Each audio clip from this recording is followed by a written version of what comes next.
धनिया प्रेमचंद की जो सृजनात्मक आंख है, धनिया प्रेमचंद की सृजनात्मक आंख है। ठीक है, जो सृजनात्मक आंख है।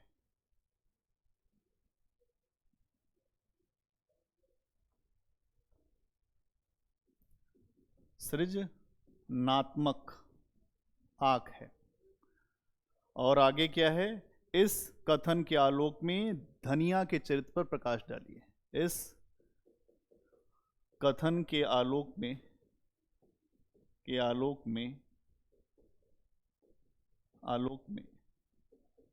धनिया के चरित्र पर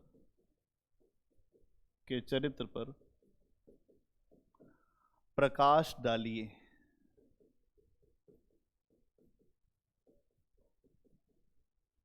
उत्तर कैसे लिखेंगे? तो सबसे पहले एक इंट्रो देंगे, एक पृष्ठभूमि देंगे। इसमें आप बताएंगे कि जो गोदान उपन्यास है उसकी मुख्य चरित्र है धनिया, जिसके माध्यम से मुंशी प्रेमचंद जी ने होरी के जीवन संघर्ष को दिखाया है। तो सबसे पहले बताएंगे कि गोदान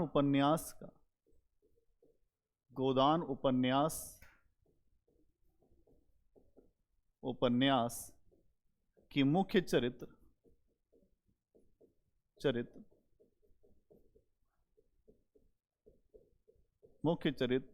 धनिया है, जिसके माध्यम से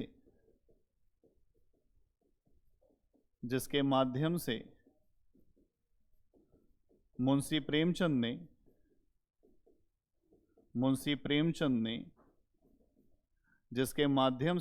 प्रेमचंद ने होरी के जीवन संघर्ष को दिखाया है। होरी के जीवन संघर्ष को दिखाया है।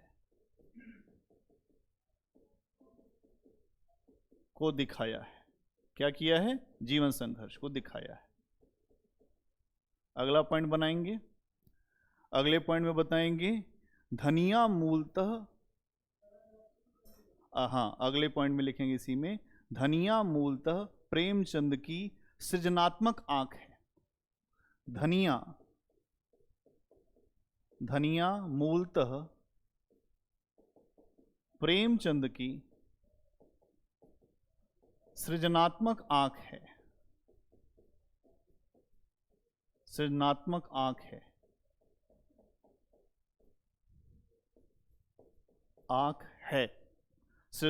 आंख है, जिसके द्वारा लेखक ने होरी के करुण अंत की कथा कही है। जिसके द्वारा होरी के करुण अंत की कथा कही गई है। ठीक है, इसीलिए तो सृजनात्मक आंख है, उसके माध्यम से ही सब कुछ कहवाया गया है। अगर आप देखेंगे तो जो धनिया है वो उसके होरी के संघर्ष को, उसकी त्रासदी को अभिव्यक्त करती है। धनिया होरी के संघर्ष, उसकी त्रासदी को अभिव्यक्त करती है, इसीलिए वो प्रेमचंद की सृजनात्मक आंख है।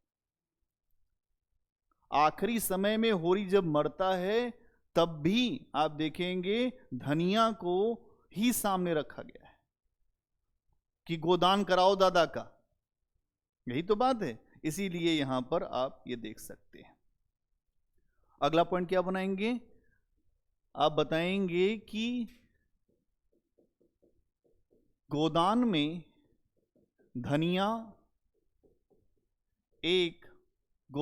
धनिया एक तेजस्वी चरित्र है।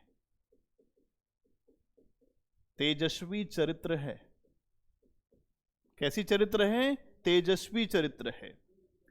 और उसमें अभाव के लिए, जब अभाव होता है तो अभाव के खिलाफ एक चेतना भी है। अभाव के खिलाफ विद्रोह करने का भाव भी है। अभाव के खिलाफ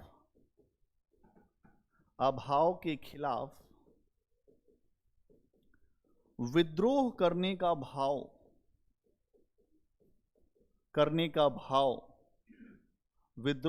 का भाव उसमें दिखाई देता है।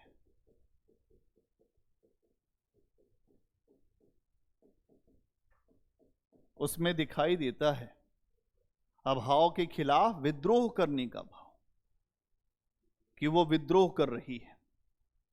ठीक है।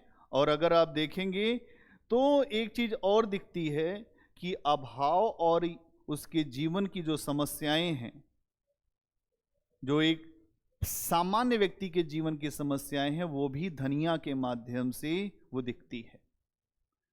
किसान की कितनी दयनीय स्थिति है उसको भी धनिया के माध्यम से दिखाया गया है, कि जो धनिया का चरित्र है वो भारतीय किसान की दयनीय स्थिति को भी दर्शाता है। धनिया के चरित्र में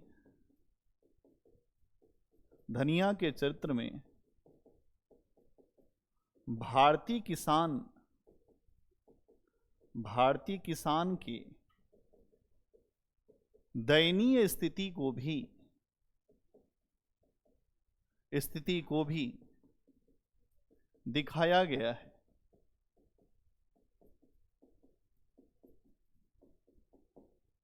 जो भारतीय किसान की जो दयनीय स्थिति है उसे भी दिखाया गया है। अगर आप देखेंगे तो वो व्यवहार कुशल नहीं है। धनिया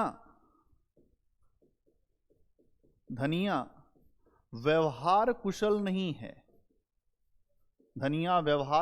नहीं है। इसका मतलब क्या होता है कि जो जैसा बोले उसके साथ बड़ा अच्छा व्यवहार करना, और व्यवहार कुशल नहीं है। और ये जो व्यवहार कुशलता उसके अंदर जो नहीं है, यही उसको विद्रोही बनाता है। कैसे? अगर आप देखेंगे तो यहां पर जो प्रेमचंद जब उपन्यास की शुरुआत करते हैं उसी समय लिखते हैं, धनिया इतनी व्यवहार कुशल न थी। धनिया इतनी व्यवहार कुशल नहीं थी। उसने कहा कि हमने जमींदार के खेत जोते हैं तो वह अपना जो हमसे किराया लेगा वो लगान लेगा। तो यहां पे उदाहरण दे देंगे कि हमने जमींदार के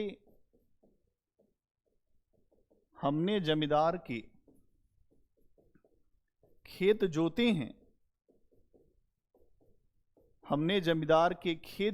हैं, तो वह अपना लगान ही लेगा।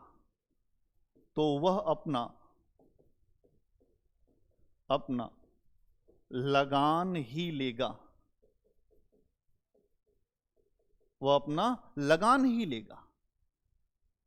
ठीक है। उसकी जो खुशामद क्यों करे, उसके तलवे क्यों सहलाएं, उसकी खुशामद क्यों करें और तलवे क्यों सहलाएं। देखिए बात सही है भाई, किसी की इतनी चाट उकारता क्यों करें हम। ठीक है। तो अब इसी को व्यवहार, अब ये उसने बोल दिया तो वो व्यवहार कुशल नहीं है। और अगर आप देखेंगे तो यही उसके व्यक्तित्व की मूल नींव है कि उसका व्यक्तित्व कितना ईमानदारी पूर्ण है, कितनी उसके व्यक्तित्व में ईमानदारिता है। मतलब ये जो बात है यही धनिया के मूल व्यक्तित्व में ईमानदारी को दर्शाता है। ठीक है। हमेशा वो जो विद्रोह करती है, सच बोलती है और व्यवस्था को पहचानने का प्रयास करती है। और अगर आप देखें इसके अलावा धनिया का व्यक्तित्व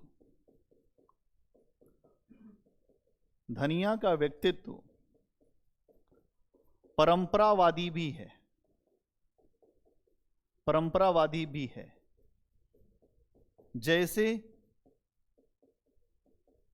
जो सुहाग को लेकर अपने कि उसका सुहाग ही वो तृण था जिसके सहारे वो पार हो रही थी। जैसे सुहाग को लेकर, परिवार को लेकर, है ना, परिवार को लेकर वो एकदम परंपरावादी थी। इसके अलावा जो दहेज प्रथा को लेकर, इन सब में उसकी मान्यता थी कि ये सब होना चाहिए। फिर वो दहेज प्रथा आदि, ठीक है, कि जो धनिया का व्यक्तित्व था, इन सारी चीजों से भी उसके अंदर बहुत सारी बातें आई थी। इसके अलावा और क्या है उसके चरित्र में, अगर आप देखोगे तो परिस्थितियों की समझ करने की उसके अंदर क्षमता थी। हाँ,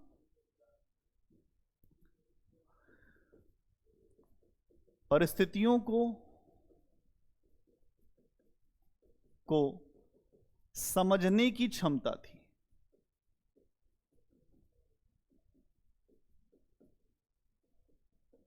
परिस्थितियों को समझने की क्षमता थी। जैसे आप देखेंगे करुणा, मानवतावादी दृष्टि, इसके अलावा ये आप देखेंगे इसके अंदर हर चीज है, करुणा, मानवतावादी दृष्टि, मानवतावादी सोच, ठीक है, करुणा, मानवतावादी सोच, इसके अलावा संवेदनशीलता, संवेदनशीलता, ये भी उसके अंदर आपको दिखाई देगा उसके व्यक्तित्व पे। क्योंकि आपका प्रश्न यही है कि जो धनिया का चरित्र है उसके ऊपर आपको प्रकाश डालना है। ये सारी चीजें दिख रही हैं, ठीक है। आप ये कह सकते हैं कि कुल मिलाकर उपरोक्त विश्लेषण के आधार पर यह कहा जा सकता है कि धनिया का चरित्र एक भारतीय किसान स्त्री का जो प्रतिनिधि चरित्र है। कुल मिलाकर यह कहा जा सकता है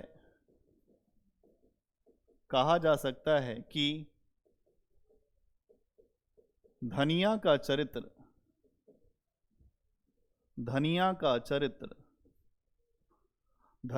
चरित्र भारतीय किसान स्त्री का,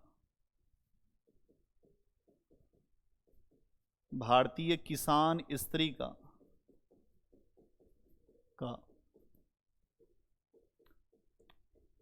प्रतिनिधि चरित्र है।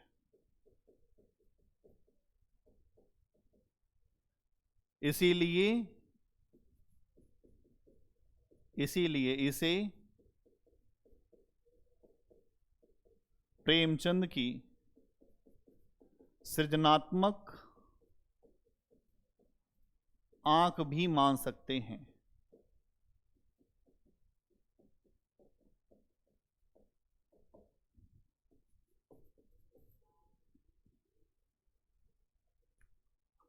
क्यों भाई?